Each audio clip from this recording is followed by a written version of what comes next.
and gentlemen, boys and girls, welcome to episode 10 here with the UTEP Miners in College Football 25. It's been a very successful Season 1 with the Miners outperforming our overall, playing some good-ass football, and winning a bowl game. We had our first magic moment of the series last episode. If you missed it, we also streamed the bowl game, the New Orleans Bowl, that we won for those UTEP Miners. As you see the score there, we beat James Madison. Now, before we get into a packed episode, make sure you subscribe, smash that like button below to show your support for me. We've got FC25 content right on the horizon coming next week, and we're going to continue to chug along with UTEP. Things are going to change a little bit with this series, but after a really successful first season, the little bit of love I've gotten from Miner Nation, we're still going strong, baby. So let's lay out what we're going to do in this episode here for you. I'm going to finish simming the bowl season, and we're going to recap the college football playoff and see who was crowned champion this year. And then some players from UTEP are going to want to leave. We're going to have a chance to convince them to stay or not. And then it's time to get into the transfer portal and off-season recruiting, which is just 4 weeks. It happens quick. A lot can happen in those 4 weeks, and we can go after some big-name players or whoever wants to come to UTEP and wants to leave their current school. It all happens very quickly. I'm excited for that. Can really shake up the roster and add to our recruiting class. Then, National Signing Day follows that 4-week period. All of the players that we were recruiting from high school and that entered the transfer portal will make their decisions on National Signing Day, and then we get into the offseason further, change some positions of players. We've got some off-season training where we get to see the overalls of our players change a little bit, see what they did in the offseason and if it really helped them. And then the big one for this episode, I've been talking about change. Change is coming, especially for UTEP. We are going to change conferences. UTEP has been accepted into a new conference for next season in this dynasty. Conferences all over the country are changing. I am tired of what's happening in real life, and we're kind of going back to the way it was with a little bit of twists for the future. So, very exciting thing that we're going to end the episode with and leave off ready for preseason 2025 and what could be a very exciting season as we continue on with the Miners here. So I'm going to go sim the rest of the bowl weeks, and I will meet you at the end of them and see what happened in the college football playoff. Looking at the bracket, how about the Ohio State Buckeyes taking down Utah, but first taking down the undefeated NC State team that almost captured our hearts and made it all the way, but fell to Ohio State. And then the Buckeyes capped it off against Utah in the final. Utah beat Georgia. Kentucky was in there. Pretty decent mix, but Buckeyes on top this season. And the only transfer out for UTEP, the only guy that wants to leave, is Ricky Devlin, one of our quarterbacks in our quarterback room, and we're actually going to let him go with the amount of guys we have coming in and staying and hopefully developing someday. He's not really one of them, to be honest. And now, ladies and gentlemen, boys and girls, it's time for probably the most exciting thing in College Football 25 Dynasty, the 4-week period of off-season recruiting, where we get to look at transfers, where we get to finish off our recruiting journey and get a really good class of new players coming in to our school. And we've met internally and we've talked about this UTEP roster here with my staff. We're losing big players such as Maurice Westmoreland, Otis Pitts, Corey Chapman from the defense, Josiah Allen. We're losing a lot. Quarterback is a position that we struggled at. Even though we got some pretty clutch plays, it still wasn't a successful position overall for what we want for this offense. Running back, we're fine. Javon Jackson stays, as does Darian Shrish. We needed both of them. We're losing a lot at wide receiver, and it's not going to get much better next year. Trey Goodman and Jaden Smith are gone. Amari White's going to step up as the top overall guy, but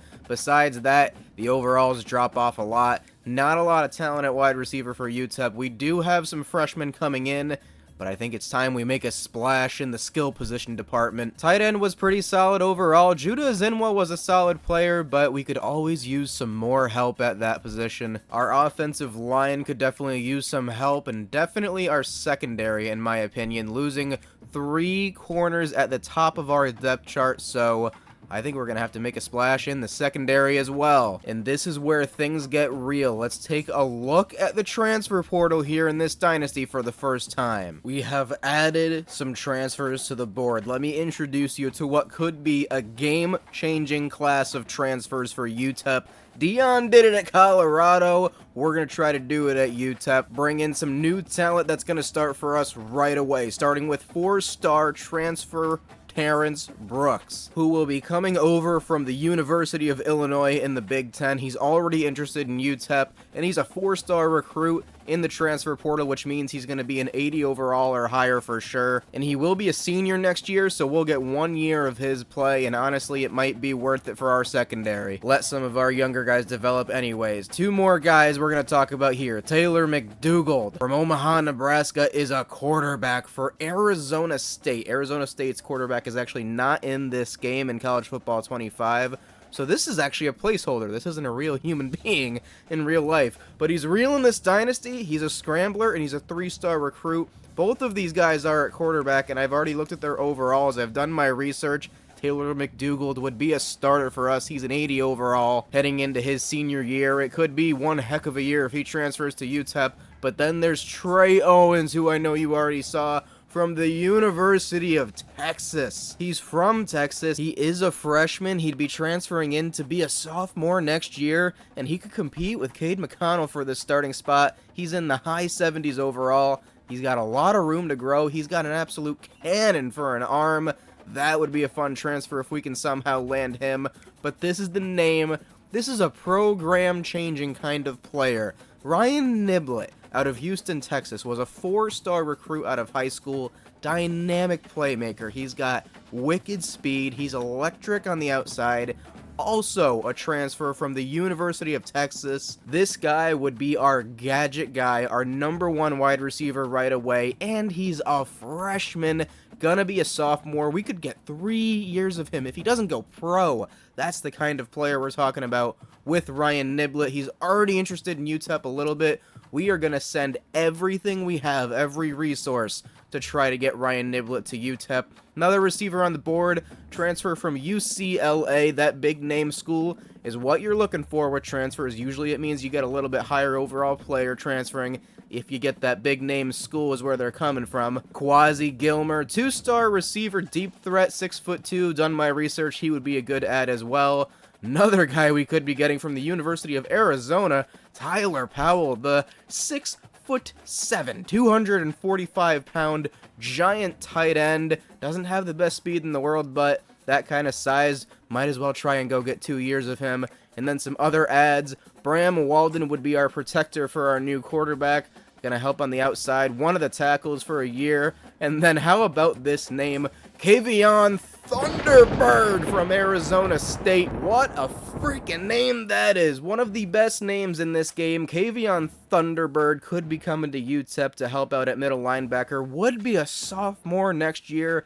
I don't even know how good he is, but we're going to take a shot on a guy with that kind of name. We have 4 weeks to try and land these players. Let me adjust the hours. Since we have 750 to work with for these 4 weeks, we can really go after some of these guys. Let me show you what we're going to do. First thing I want to make note of, we can upgrade our coaching skills, and since we're going for Ryan Niblett, I know there's going to be other schools that are going to want him, and we're going to go right for that highest echelon of recruiting for wide receivers and tight ends. Let's just put our last few points into quarterbacks just for the hell of it, but we want Ryan Niblett. That's the #1 transfer we want by far, so let's go all in for him and get as many skills as we can towards him. Alright, so first things first, Ryan Niblett, we're doing everything we can. Scholarship, we got 65 hours coming, and once we can schedule a visit, we're going to do it strategically. We're not scheduling any visits. We have 4 weeks to schedule visits, so we can really target which week we need the most points to push ahead for whoever we're going for. We can be strategic with that.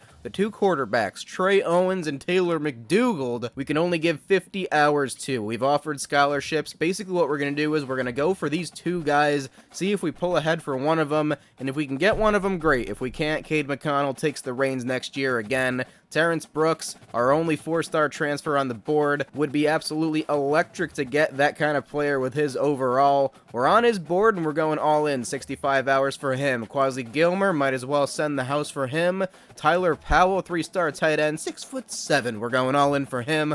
All in for Bram Walden, and all in for Kavion Thunderbird. Let's see what happens after we sim a week. Oh, and before we sim a week, I almost forgot to mention, in the NFL draft, Maurice Westmoreland was taken in the 6th round. I would have expected better from the Defensive Player of the Year in college football, but Westmo falls to the 6th round, and we can imagine where he's going to play. We can brainstorm where he would have been drafted. And a quick fire look before we head into recruiting, just a snapshot of what has happened. Look at where the UTEP Miners are on all of these boards. The only number I think that matters that we're looking at right now, we're first in just about every player's board. Thunderbird, Walden has some competition, but we are first. Powell, we're way ahead. Quasi Gilmer, little competition. Ryan Niblett looks like it's going to be a battle. 4 schools, maybe 5 really coming after him. So it may be time to figure out when we're going to schedule a visit. Trey Owens, definitely going to be some competition for the highly touted freshman. Taylor McDougal, the #1 quarterback in the transfer portal, is loving UTEP so far. Just Wyoming to battle with. That may be our guy if Trey Owens starts to get interest from other schools. And how about Terrence Brooks? Many other offers, but he's loving UTEP. From Little Elm, Texas, he wants to come home to his state. In other news, we're going for a fullback too. A freshman fullback, Demetrius Baldridge out of Texas. I like using the fullback, you know that, so we might as well get an out-and-out fullback. Probably a utility kind of player in the offense anyways, and we're sending where we need to for other players. Some competition, but overall, our recruiting board is looking very good. Close to some commits like Joshua Fink. In terms of visits, we're going to schedule Ryan Niblett for week 3, and I'll tell you why. We could schedule him for this week and push ahead a little bit, but it looks like SMU is pushing as hard as we are, so I want to see where we end up next week. His orange bar that you see next to his face is going to fill up. He's probably going to get to his top 3 next week, so we want to be visiting when he's in his top 3, because once we're visiting, we're going to push ahead of SMU for that week, and if it's close, even if we're losing in his top 3, and we have a visit and they don't, we might get Ryan Niblett that week, so I'm thinking it's going to be week 3. Let's do it, and let's schedule for, it looks like pro potential is his thing. B+ for us, that's good enough for me, that's a good grade, so let's get Ryan Niblett to the NFL. We're not going to schedule any visits for Terrence Brooks, Taylor McDougal, or Trey Owens yet. I want to see how those play out a little bit in the next week. We can always schedule a visit the week of, so I'm feeling okay there right now. Same thing all across the board, honestly. No competition for Thunderbird, which is outstanding. Bram Walden I'm a little bit nervous about with Arizona, so I want to see how next week goes, and then maybe we strategically place a visit there as well. But let's sim to the next week and see how this board continues to shake up. Joshua Fink commits to the UTEP Miners as predicted. Good news there, and I'm seeing first on a lot of boards still. This is looking good for UTEP right now. So I think we've got good news all across our board. I'm liking what I'm seeing. Terrence Brooks is up to his top 3 now. He's going to make a decision this week. We're ahead of Oklahoma and Oklahoma State, so we're going to schedule a visit this week and just push to the finish line and land a really big transfer there. Taylor McDougal looks like our guy. He really likes us. We're way ahead of Wyoming. He's nearing his top 3, so maybe we'll schedule a visit next week. Trey Owens, we've fallen behind a little bit. Even if we schedule a visit, those are big schools, and I don't know if we're going to push them out of the way. I think we will still schedule a visit, but this is the thing I'm most excited about. Ryan Niblett, baby. This is going to be a game-changing signing if we can get him. We have a visit this week, and we have a very slight lead on SMU, so all things considered there, we should be seeing Ryan Niblett in the blue and orange very soon. Quasi Gilmer, same story. Tyler Powell, same story. He absolutely loves UTEP. Bram Walden, I'm a little bit nervous on. We did push pretty far ahead, so I may schedule a visit next week. He's not in his top 3 yet. And how about Kavion Thunderbird? Come to UTEP, baby. Let's schedule some visits and do one more week of simming. Alright, so here's the visits we've scheduled. Bram Walden, we're scheduling a visit next week since he's not in his top 3. Hopefully that visit can push him over the line. Ryan Niblett, let's hope his visit goes very well this week. Trey Owens, we've scheduled a visit next week since he's not in his top 3 yet. We'll see how this week goes, see where he ends up, but no visit scheduled for Taylor McDougal. He's not in his top 3, and we're well ahead of Wyoming right now, so we're going to trust Taylor. McDougal might be our quarterback, baby. Terrence Brooks, we are scheduling a visit this week. I want to see him through to the finish line. He's in his top 3. Let's push past the Oklahoma schools. It's time we sim, and I'm telling you right now, this sim is going to mean a lot to the future of this dynasty. We might get some absolutely massive signings that are going to change the way this football program looks. I'm very excited. I freaking love the transfer portal, baby. This is good times. Let's sim. Come on, baby. Terrence Brooks. Ladies and gentlemen, we got ourselves a 4-star transfer. That's going to be a very, very important player. Highest overall. Ladies and gentlemen, we got him. Ladies and gentlemen, we got him. Game-changing player right here, Ryan Niblett. Get used to that name. You're going to hear it a lot next year. Coming to UTEP, along with Quasi Gilmer. Just keep improving that wide receiver position. Keep improving that tight end position. 6'7" Tyler Powell commits to UTEP. Thunderbird, bring the thunder. Middle linebacker from Chicago, coming to UTEP. What a week. And there is news in the Trey Owens department. It looks like he has committed to another school, and it looks like it's going to be Texas Tech. So we are not going to get Trey Owens. However, Taylor McDougal is now in his top 3. So let's go schedule a visit for what could be our future quarterback, who's going to be throwing to Ryan Niblett, baby. Oh, yes. So we are going to remove Trey Owens from the board, and it's looking like Taylor McDougal is going to be that name. Week 4 visit coming for, I'm hoping, what's going to be our future quarterback. You guys are going to like Mr. McDougal. He's quick. He's got a strong arm. He's fun to watch. Only other thing we got to keep eyes on is Bram Walden, who is very close to committing to UTEP, and we have a visit this week as well. We should see 2 more confetti cannons blast us off into next season and announce 2 more commitments. And there's one, your QB1, Taylor McDougal, coming in for 1 year, what could be a fun year. And there's 2, his protector at offensive tackle, Bram Walden from Scottsdale. Those are 2 big commitments. We've got some more coming. Sergio D'Imperio, running back of the future. Tevin Grimes, D tackle extraordinaire. What a week. What an offseason for these Miners. Big things coming, and we are not done yet. It is National Signing Day. It's time to go through this list, and it's time to show you just how well we did with this recruiting class. This is one of my best ones. We're just going to scroll, and you can see we've gotten everybody we wanted. Ramona East, D'Imperio, Grimes, Henches, Silverman, Urlacher, all of them. We even got the fullback. We got Terrence Brooks to transfer in. Transfer the #1 quarterback in the transfer class. Ryan Niblett, game changer. More wide receivers, more tight ends, offensive line help. Thunderbird, it's all here. Where does this class rank in the country, I'm curious? How about the UTEP Miners pulling in a number 37 overall class in the country? Better than Maryland, better than Virginia Tech, UNC, Purdue, Colorado. All of these schools you see, Rutgers, Cincinnati, West Virginia. UTEP has put in a better class than all of them. UTEP's up there with the likes of Oklahoma State, Baylor, Louisville.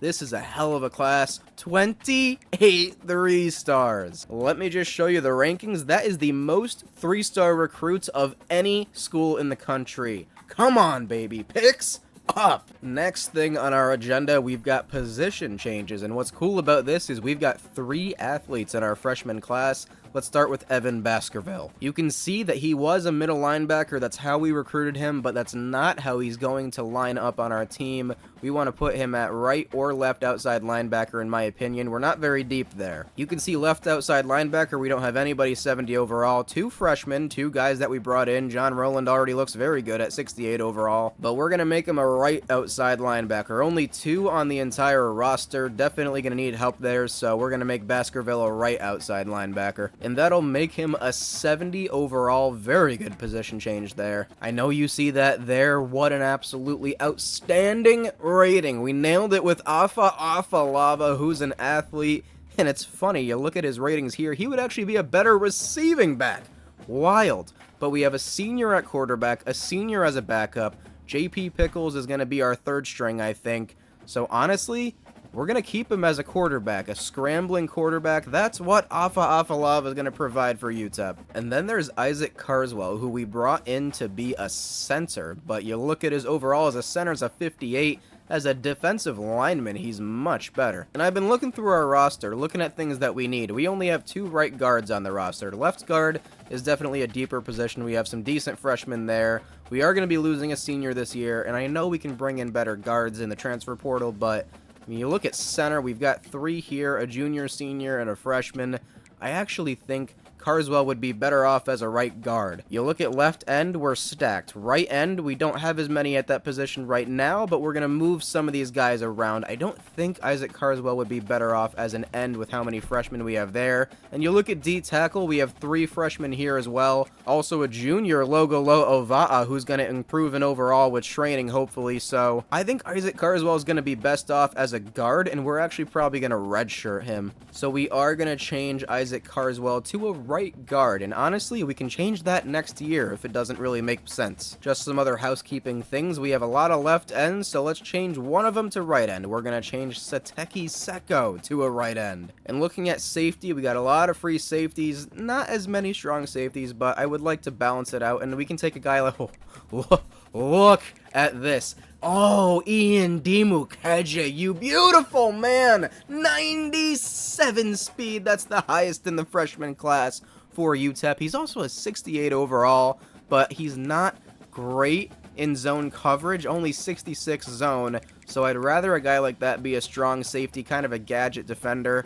We're going to make him a strong safety, a 68 overall, and that is going to be all for position changes. So the next thing that's going to happen, we're going to advance the week, and in this week, a lot of overalls are going to change. Off-season training is going to affect some guys, and some others, we'll see. We'll see what happened in the training. We'll go over some overalls in a week. And after a summer of training, we have a new highest overall player on the team. How about Buzz Flabiano, our money kicker from last season? He hasn't looked good in real life so far, UTEP fans, but my god, in this dynasty, what a kicker, and he's our highest overall player. Jalen Jones, the freshman phenom edge rusher from last year, now an 80 overall. Quinzavius Warren with a big jump. Brennan Smith with a nice jump to 77. Xavier Smith is a 78. How about Elliot Mills, who came from a below 60 overall up to a 77 as a center? That's a big deal. I'm surprised Javon Jackson didn't get a bigger jump in overall. Nasir Atkins is a redshirt freshman. He's a 76. Darian Trish with a little bump. Rolando Beltran from El Paso. Big jump at guard for him to a 75. Martavius Collins is now our highest rated tight end. Cade McConnell got no jump. Logo Va'a up to a 75. Good jump for him. He had a nice summer. Jerry Tull with a nice summer. Redshirt freshman up to a 75. We've got some big jumps in overall. Carlos Beal with a little bit. I'm liking what I'm seeing. The overall of this team is just creeping up. Let's keep going. Now it is time to encourage transfers. We've got 92 guys on the roster out of 85 we're allowed, and there's definitely some dudes that we're going to tell to go play for another school. Unfortunately, this is just how the cookie crumbles in college. Starting at quarterback, Pickles and Afalava we want to keep. Here's the thing. Skylar Locklear Jr., third string on the depth chart. We've got 2 quarterbacks behind him that look like they have a lot of potential. How about Afalava with 89 speed? And here's the story with Skylar Locklear. He came into our office, and honestly, with this kind of quarterback depth, he wants to go play somewhere else where he's going to get playing time. He's going to transfer back to the FCS and lead the way for another school. Skylar Locklear is on his way out. And how about highlighting our new highest overall corner and player on the entire roster, 84 overall, Terrence Brooks, the new star of the show here in El Paso. And the last thing I'm going to do before we call this an episode, and what a freaking episode this has been for the future of this dynasty. You see it there. We can customize conferences, and I hate conference realignment. I hate the new conference realignment. Screw the money. Let's go back to tradition. I'm going to show you what we're doing.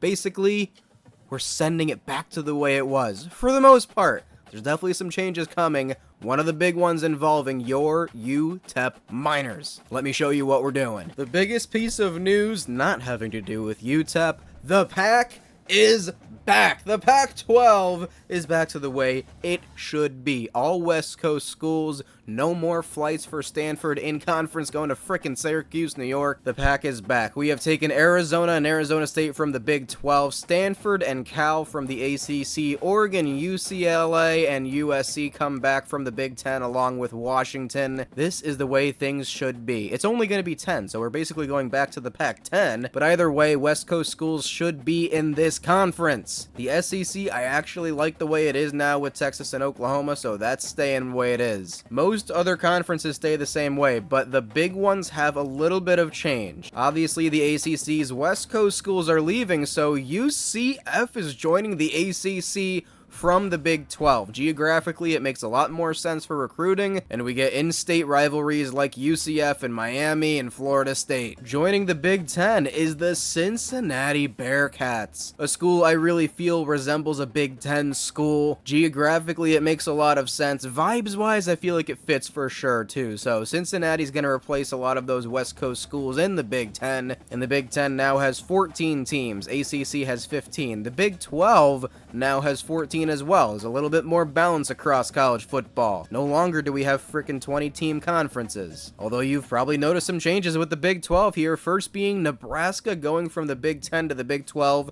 Not a crazy change, but one that I think makes sense and feels right. Nebraska, I've always felt, was kind of like a Big 12 school anyways. And then how about the SMU Mustangs, who have decided to join the Big 12 to replace some of the West Coast schools like Arizona and Arizona State. And since UCF's going to the ACC, the SMU Mustangs are coming from the ACC, which made no sense, to the Big 12. And then you notice Conference USA. The new addition here is the Air Force Falcons out of Colorado. But where are the UTEP Miners? No longer are your UTEP Miners in Conference USA. We head to the Mountain West to join Boise State, Colorado State, San Diego State. This is a much higher prestige of conference than Conference USA. The Miners are only going up. You see our overalls going up, our star ratings up to 2.5 stars.